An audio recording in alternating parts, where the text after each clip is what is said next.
Good evening, ladies. I hope your week was good. I know you spend a lot of time working on your papers, and I'm just getting started grading them. I promise to have them graded by the end of this week. The couple that I graded so far were really good. So you're going to read chapter 20 and 21 this week from your textbook.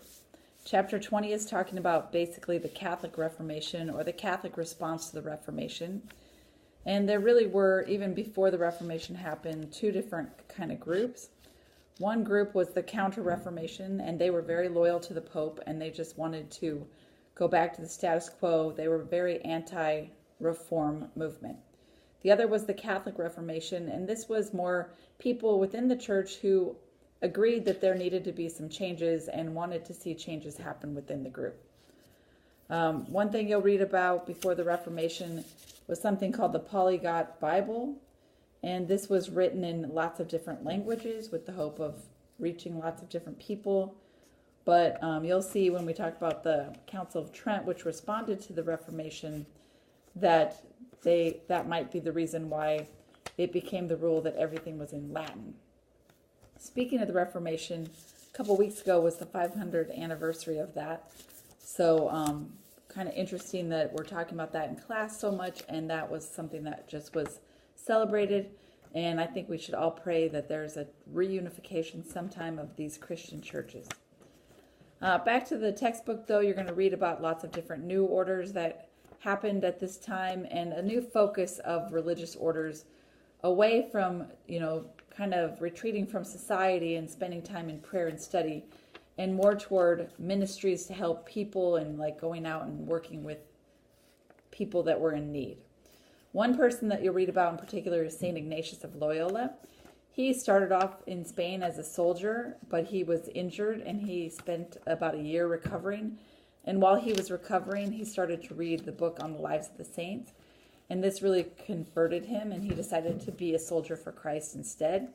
And his real focus in the beginning was on prayer, meditation, and what became known as the spiritual exercises. But at the end of the Reformation, or while it was going on, Pope Paul III called for the Council of Trent. The Council of Trent met to address these kind of issues that were brought up by the Reformed churches. The Council of Trent took years and years. There were 3 different sessions, and over the course of 4 different popes. But within those sessions, they addressed several things. One thing they talked about was the difference between justification by faith and salvation. They said for salvation, you need good works as well as faith. They also reaffirmed that tradition should hold kind of equal weight to Scripture. They saw that all the 7 sacraments did have a biblical base and should be continued. They also focused on having like a set format for the Mass because there were so many different formats that were being followed all across the world, and so that's when Latin became the common language, and the Vulgate Bible, which was the Bible in Latin, was the only official Bible. They tried to get rid of abuses by the clergy, so they stopped the selling of indulgences, and they also told bishops that they had to send their priests to seminaries to be trained because they saw that training for the priesthood was really lacking. Anyway, so another thing that chapter 20 talks about is sort of a revival in mysticism or people having mystical experiences. One of those people is St. Teresa of Avila, and she had, when she was 40, after being a nun for 20 years or so, had some real mystical experiences, and she reformed her order from within, and they started going out and working with the people instead of being kind of reclusive and in their convent all the time. Also, your book will talk about art in the different churches. And in the Protestant churches, they were very simple. They had very little art, but the Catholic churches kind of reacted the opposite way. And that's when the Baroque style started to be popular. And the Baroque style, there's just something everywhere. In chapter 21, you're going to read about missionary work, kind of expanding Christianity to the New World, and some of the attempts at this. So basically, there were lots of countries, especially Portugal and Spain, who were trying to send different explorers to try to find new land, and it became a real competition, and they were really fighting against each other. So Pope Alexander VI divided the lands between Spain and Portugal, and then they made it the responsibility of the kings that were conquering new lands to set up kind of a system where the people could survive, but also where they had religious education. And so the religious education was kind of a secondary thing. There was a system that was set up in Spain that was called the Encomienda Doctrina system.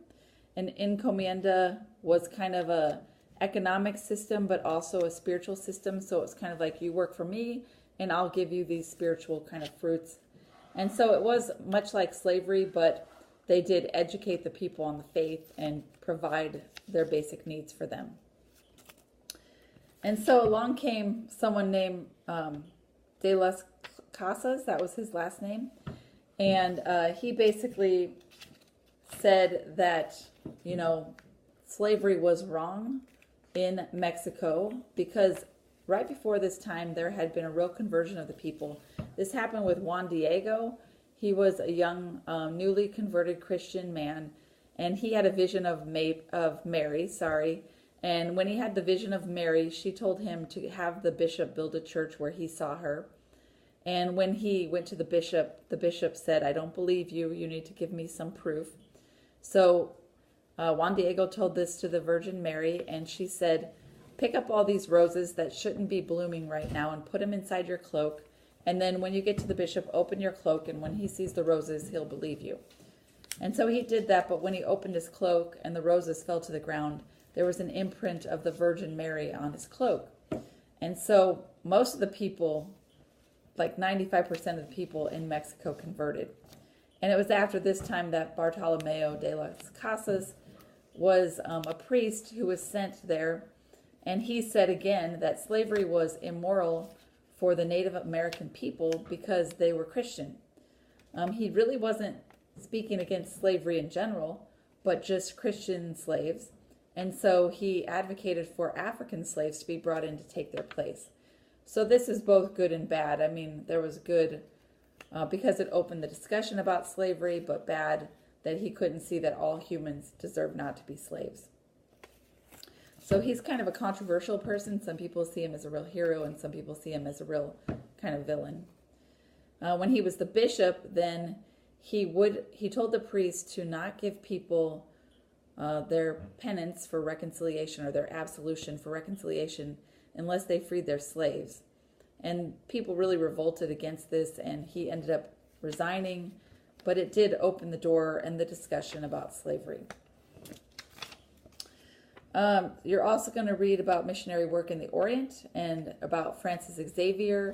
And what we kind of start to see happen is that the missionary people realize that they need to understand the culture that they're in if they're going to convert people. And you'll read a couple stories that kind of help you see that.